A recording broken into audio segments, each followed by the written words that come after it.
بسم اللہ الرحمن الرحیم الحمد للہ رب العالمین والصلاة والسلام علی خاتم النبیین اما بعد۔ پاک ویوز ٹی وی محمد منشا آپ کی خدمت میں۔ آج کا عنوان پھر کشمیر اور یوم اظہار یکجہتی پاکستان کی طرف سے، اور انہی جذبات کے متعلق کسی حد تک ایک نظم آپ کی خدمت میں، جس کا عنوان ہے بندگان درہم و دینار۔ تو بسم اللہ کرتے ہیں جی۔ بالآخر 30 اگست دوپہر 12 سے 12:30 کافی سارے پاکستانیوں نے گھروں سے باہر یا دفاتر سے باہر کھڑے ہو کے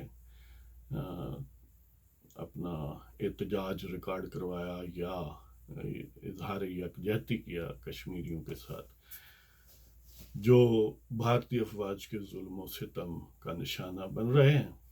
وہاں پر بدستور اب بھی کرفیو اور مارشل لا کا سماں ہے، اور ان تمام سختیوں کو بڑی بہادری سے کشمیری برداشت کر رہے ہیں۔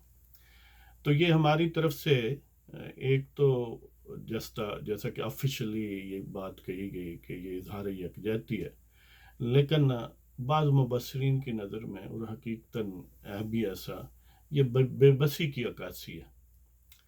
دیکھیں، جو کوئی گروہ ایسا ہو، کوئی تنظیم ہو جس کے پاس توپ و تفنگ نہ ہو، جس کے پاس افواج نہ ہوں، میزائل نہ ہوں، ودل نہ ہو، جو قابض لوگ ہیں وہ کسی خاموش احتجاج کی وجہ سے نہیں ہیں، وہ اس وجہ سے ہیں کہ ان کے پاس بارود ہے، توپ و تفنگ ہے، ملٹری ہارڈ ویئر ہے، ان کے پاس افواج ہیں، اس وجہ سے وہ قابض ہیں۔ تو ڈائمنڈ کٹس ڈائمنڈ، افواج کا مقابلہ افواج کرتی ہیں، افواج کا مقابلہ اپنے گھر رونے دھونے سے نہیں ہوتا۔ یہ خاموش احتجاج کوئی اور ملک کرے جس کا براہ راست یہ ایشو نہیں ہے، وہاں کی کوئی تنظیم کرے خاموشی سے، یا کوئی اور ایکٹنگ کر کے کہ ہم اظہار یکجہتی کر رہے ہیں، تو قابل فہم ہے۔ یا پاکستان کی کچھ ایسی کوئی تنظیم ظاہر ہے جو حکومت میں نہیں ہے، تو پھر بھی قابل فہم ہے۔ لیکن حکومت جن کو ایکٹ کرنا چاہیے، یعنی میٹیریل ایک واقعتاً جو نظر آئے کہ توپ و تفنگ کا مقابلہ توپ و تفنگ سے کر رہے ہیں، وہ تو بات بنتی ہے۔ لیکن حکومت ہی یہ کہے کہ رو دھو کے آپ نے یہ اظہار یکجہتی کرنا ہے، خاموش رہ کے کرنا ہے، کام نہ کریں، تو آپ آدھا گھنٹہ نہیں، سارا دن کھڑے رہیں، ان کو کیا ہے؟ کیا اس سے کشمیر آزاد ہوگا یا کشمیریوں کو کوئی فائدہ ہوگا؟ قطعاً نہیں۔ یہ ہماری بے بسی کا گویا اعلان ہے۔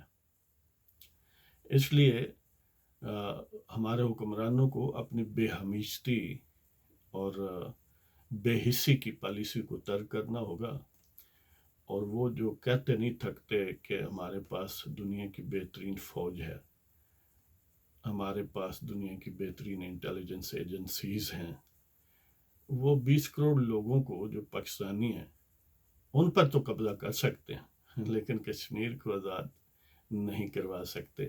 یہ کیا سبب ہے؟ اور ہمیں تو یہ بھی محسوس ہوتا ہے کہ یعنی کم و بیش جو کشمیر کی صورتحال ہے اس سے ملتی جلتی پاکستان میں بھی ہے، وہاں بھی لیڈر گرفتار ہیں، اور بغیر کوئی پراپر جوڈیشل پروسیڈنگز کے یہاں پاکستان میں بھی ایسا ہے۔ پاکستان کے بھی کئی علاقوں، بلکہ بہت سارے علاقوں کے منتخب لوگ جو ہیں وہ جیلوں میں، مثلا وزیرستان سے نارتھ اور ساؤتھ دونوں سے MNA وہاں پر ہیں جیلوں میں۔ اسی طرح اور بہت سارے الیکٹڈ MNAs MPAs جیلوں میں، سابق صدور اور سابق وزراء اعظم جیلوں میں۔ تو یہ اور اسی طرح یہاں پر بھی ملٹری کورٹس موجود تھیں طویل عرصہ، اور اب سویلین کورٹس کو بھی ملٹری کورٹ بنا دیا گیا، تو وہ بھی گویا بوتوں کو دے کر فیصلے کرتے ہیں، اور جو تذبذب کا شکار ہو اسے واٹس ایپ میں کے ذریعے ایک سیکنڈ میں بدل دیا جاتا ہے۔ تو مجھے تو یہ لگتا ہے کہ کشمیریوں کو بھی ہم اپنے ساتھ ملا کے ان کو یہی مزہ چکھائیں گے جو وہاں بھارتی افواج چکھا رہی ہیں، یہاں اپنی افواج چکھائیں گے۔ تو بہرحال یہ کوئی یکجہتی نہیں ہے، یکجہتی یہ ہے کہ توپ و تفنگ کا مقابلہ توپ و تفنگ سے کرو، اس فوج کو استعمال کرو۔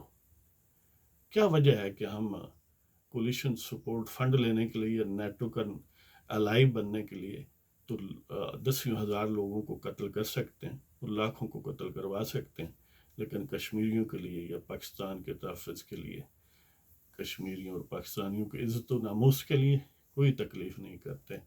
اس وقت کہتے ہیں نہیں اس طرح جنگ میں بہت نقصان ہوتا ہے۔ اچھا جی، تو پھر اگر وہ حملہ باقی پاکستان پر کر دیں، آزاد کشمیر پر کر دیں، تو پھر بھی یہی ویلڈ رہے گا آرگومنٹ؟ یقیناً کچھ لوگ کہیں گے کہ نہیں رہے گا۔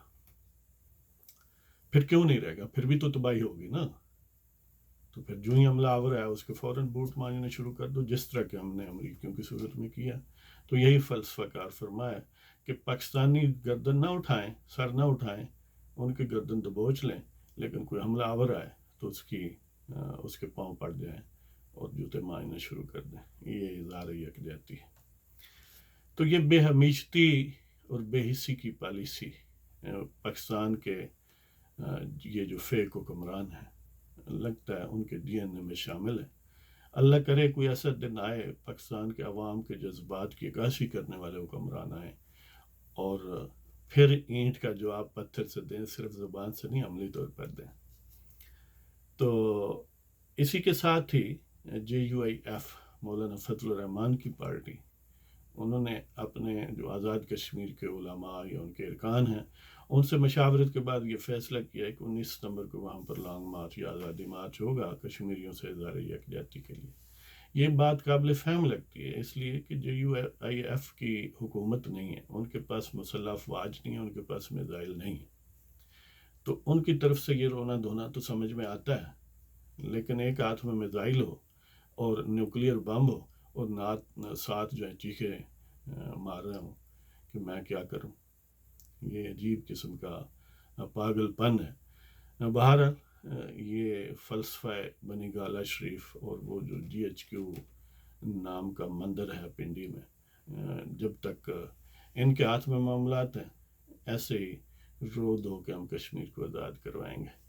تو اب آپ کو وہ نظم سناتے ہیں جس کا عنوان ہے بندگان درہم و دینار۔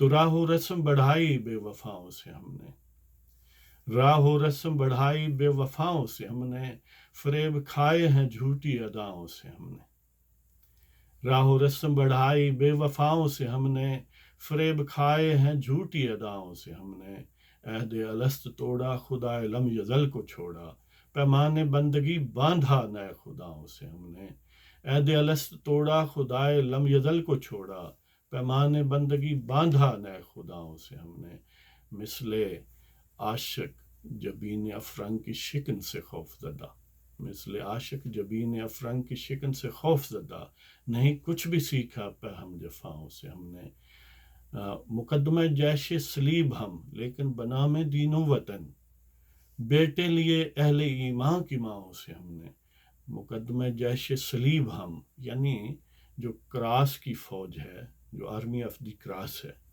جو عیسائیوں کی افواج ہیں بیسیکلی، اور ان کے مقاصد کے لیے یا ان کے الائز ہیں جیسے کہ ہم ہیں، تو اس فوج کے ہم مقدمہ جیش ہیں، یعنی اس کا فرنٹ لائن ہے، جیسے ہماری حکومتیں کہتی ہیں اور کہتی رہی ہیں کہ ہم سب سے بڑے نان نیٹو الائی ہیں اور ہم فرنٹ لائن سٹیٹ ہیں، تو ہم گویا ان کا مقدمہ جیش ہیں، فوج کا ہراول دستہ ہے۔ کس کا؟ صلیبی جنگوں والوں کا، وہ جو جارج بش جس نے شروع کیا تھا، کہا تھا کہ یہ صلیبی جنگیں ہیں اور ہم صلیب کی طرف سے لڑ رہے ہیں۔ تو مقدمہ جیش صلیب ہم لیکن بنام دین و وطن، بیٹے لیے اہل ایمان کی ماؤں سے ہم نے، لڑوانے ہم نے کراس کے لیے تھے صلیبی لوگوں اور صلیبی افواج کی طرف سے، لیکن اہل ایمان کی ماؤں کو ہم نے کہا کہ دیکھو یہ وطن کے دفاع کے لیے ہیں، یہ دین کے لیے ہیں۔ یعنی بہت بڑا فراڈ ہے نا کہ ماؤں کو یہ کہنا کہ تمہارے بیٹے جو ہیں یہ دین کے لیے قربانی دے رہے ہیں، حالانکہ دہے وائٹ ہاؤس کے لیے رہے ہیں، پینٹاگون کے لیے رہے ہیں، جارج بش یا ٹرمپ یا اوباما کے لیے رہے ہیں۔ اسی طرح کی مینٹلٹی کہ جب اپنے گھر کی قربانی اپنے لوگوں کے لیے دینے کا وقت ہے تو پھر کہتے نہیں اس طرح تو جنگ ہوندی ہے۔ اچھا جی، تو اس خوف و طمع نے ہے ڈھائے ستم کیا کیا. اس خوف و طمع نے یعنی کولیشن سپورٹ فنڈ اور باقی قرضے لینے کا جو حس و ہوا ہے، جو پالیسی ہے، اس نے کیا کیا ستم ڈھائے ہیں کہ اس خوف و طمع نے ہیں ڈھائے ستم کیا کیا. اہل حمیت کو بیچا گاؤں گاؤں سے ہم نے پکڑ پکڑ کے جوانوں کو بیچا، کچھ کو قتل کیا، کچھ کو کروایا، کچھ کو سیل کر دیا، ایکسپورٹ کر دیا to earn hard money, hard cash. خود پاکستان کی مسلح افواج کا سربراہ سید پرویز مشرف یہ کہتا ہے، اب پتہ نہیں وہ بے وطنی ہوگا یا وطن دشمن ہوگا. اس خوف و طمع نے ہیں ڈھائے ستم کیا کیا. اہل حمیت کو بیچا گاؤں گاؤں سے ہم نے، اور دین کو مسخ کیا اور تعلیم کو مشرف بافرنگ. دین کو مسخ کیا اور تعلیم کو مشرف بافرنگ. باطل کی آب یاری کی ابلاغ کی بلاؤں سے ہم نے دین کو مسخ کیا اور تعلیم کو مشرف بافرنگ. باطل کی آب یاری کی ابلاغ کی بلاؤں سے ہم نے دین کو مس یوز کیا، ویسٹرن انٹرسٹ کے لیے، لوگوں کے اخلاص و محبت جو ان کے دین کے لیے، اس کو مس یوز کیا. ان سے بیٹے دین کے نام پر لیے، لیکن مروائے کس کے لیے؟ افرنگ کے لیے، بیرونی طاقتوں کے لیے. اور اس طرح اپنے تعلیمی نظام کو ان کی منشا اور ان کے مقاصد کے مطابق ڈھالنے کی کوشش کرتے ہیں، اب بھی کرتے رہے ہیں. لگتا ہے یہ کہ مستقبل قریب میں بھی کرتے ہی رہیں گے. تو دین کو مسخ کیا اور تعلیم کو مشرف بافرنگ. باطل کی آب یاری کی ابلاغ کی بلاؤں سے ہم نے بندگان درہم و دینار اور بے ہمیشتی حرز جاں. بندگان درہم و دینار اور بے ہمیشتی حرز جاں. لینا دینا کیا اللہ اکبر کی صداؤں سے ہم نے. بندگان درہم و دینار اور بے ہمیشتی حرز جاں. لینا دینا کیا اللہ اکبر کی صداؤں سے ہم نے. یعنی پھر اس کا حل یہی ہے کہ خاموش احتجاج کریں، گھروں سے باہر نکلیں، کبھی ایک ٹانگ پر کھڑے ہوں، کبھی دو ٹانگوں پر کھڑے ہوں، کبھی سر کے بل کھڑے ہو جائیں. اس طرح کشمیر آزاد ہو جائے گا. تو یہ حرکات ہیں بندگان درہم و دینار کی، جو پیسے کے لیے لڑتے ہیں، عزت و آبرو کے لیے، اور پاکستان اور پاکستانی اور کشمیر اور کشمیریوں کی عزت و آبرو اور حفاظت کے لیے نہیں لڑتے، ان کی آزادی کے لیے نہیں لڑتے. یعنی گویا بے ہمیشتی کو اپنا ایمان بنا کے رکھا ہوا ہے. تو بندگان درہم و دینار اور بے ہمیشتی حرز جاں. لینا دینا کیا اللہ اکبر کی صداؤں سے ہم نے. وہ جو میدان میں اللہ اکبر کہا کرتے تھے مسلمانوں سے ہمارا کیا تعلق. راہ و رسم بڑھائی بے وفاؤں سے ہم نے. فریب کھائے ہیں جھوٹی اداؤں سے ہم نے. عہد الست توڑا خدائے لم یزل کو چھوڑا. پیمان بندگی باندھا نئے خداؤں سے ہم نے. مثل عاشق جبین افرنگ کی شکن سے خوف زدہ. نہیں کچھ بھی سیکھا پہ ہم جفاؤں سے ہم نے. مقدمہ جیش صلیب ہم لیکن بنام دین و وطن. بیٹے لیے اہل ایمان کی ماؤں سے ہم نے. اس خوف و طمع نے ہے ڈھائے ستم کیا کیا. اہل حمیت کو بیچا گاؤں گاؤں سے ہم نے. اہل حمیت کو بیچا گاؤں گاؤں سے ہم نے. دین کو مسخ کیا اور تعلیم کو مشرف بافرنگ. باطل کی آب یاری کی ابلاغ کی بلاؤں سے ہم نے. اور بندگان درہم و دینار اور بے ہمیشتی حرز جاں. لینا دینا کیا اللہ اکبر کی صداؤں سے ہم نے. تو اس کے ساتھ ہی آپ کی اجازت چاہتا ہوں. پاکستان زندہ باد، کشمیر بنے گا پاکستان.